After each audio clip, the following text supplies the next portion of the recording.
The mind's phenomenology of retaining memories vividly was made possible due to the eidetic's powerful ability to capture and retain it.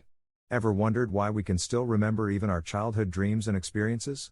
This conceptualization of the mind's expansion has the capacity to recall certain experiences, events, even the faces of the people we associate with. Our memories are encrypted in our souls. That's when we die with memories.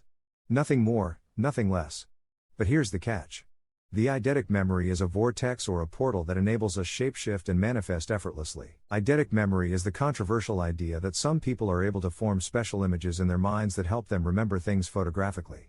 If you're visually seeing something that's not yet out there, or your soul has been drawn to something specifically, that simply means you're meant to walk a specific path in order to get whatever your heart desires. Alternatively, if you're getting a vision about building something, maybe a business, starting a career, and you have a vivid image in your mind on how to create it, then you have a call upon your life. Even if you have no clue on how to get there, you need to take it up to God in prayers. The eidetic memory is the bridging gap between the physical mind and our higher mind. It sends imagery signals from your thoughts down to the higher mind, and when we take further steps in order to achieve that specific want or need, the higher mind illuminates the possibilities for us to gain that which we desire. I'd give a detailed example. An individual who's in need of a new car but literally has no physical money to acquire a new car. Such individual is required to create an image of your dream car in your mind and generate real feelings from such thoughts. This means, when thinking about a new car, you must feel as though you've already acquired a new car. One must exude happiness and excitement from your new car and express gratitude as though you have a new car. This process must be done with real and pure intentions. The universe knows what's real and what's not, so you literally cannot try making it up. This process must be done continuously until your mind is forced to believe that such exists even if it's not physically manifested yet. The vortex is a metaphysical vibratory state of consciousness that contains thoughts of your manifestations on a metaphysical plane. These manifested thoughts, visions or dreams is stored safely in the vortex box. Each time you desire something from Course or the universe, we create that thought in our head, and what we don't see is the mechanism backing up that process. It's just like a box opening up and you're throwing in all your wants and needs inside that box, and when you're done thinking and generating the feeling to back up that manifestation, the box closes and the universe or source receives it safely. Now it is advised we back this process up with prayers, meditation or affirmations. Whichever your soul resonates with is totally your choice to make.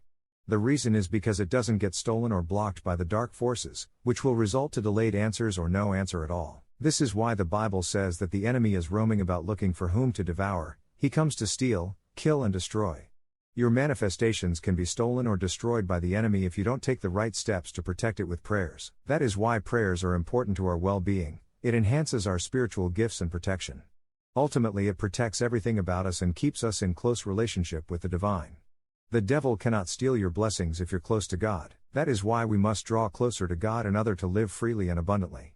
The vortex is a being state of consciousness or a box that contains your manifestations and desires, waiting to be harvested or manifested on the physical plane. Just because we don't see it yet, doesn't mean it's not there. You just have tapped into a different level of consciousness, and that is the path of spirituality. By unlocking the third eye, we automatically ascend into higher state of being and awareness. Our faith, positive and optimistic mindset is highly needed when manifesting. Never forget to always express gratitude at all times, because the universe will test your faith constantly to see if you're a good fit for what you're requesting for. Patience is key and faith is the door. You need patience and faith to get to where you want to be and obtain what you desire. Your spirit guides work effectively for you, only if you express these little things. So never forget them. The universal law of free will is your ability to make a decision freely based on your choice and scale of preference. The battle is always about your dreams versus your reality. Dreams represent your spiritual mind and your reality represents your physical mind or body. The physical mind doesn't know what's real and not, so if you force program your mind in positive and healthy way, you're literally telling your physical mind that you have received what you've praying for. The physical mind receives such signal and then it begins to relax in such awareness. But don't expect this process to be easily done. Remember, the enemy will always try to interfere by telling you that it is not physically available yet.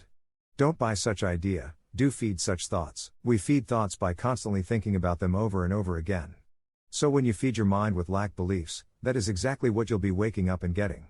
Your reality will always make space for lack and scarcity at all times. But if you feed your mind with positive thoughts, these positive thoughts charges our manifestation faster and we receive them in divine timing. So always pay attention to your thoughts at all times.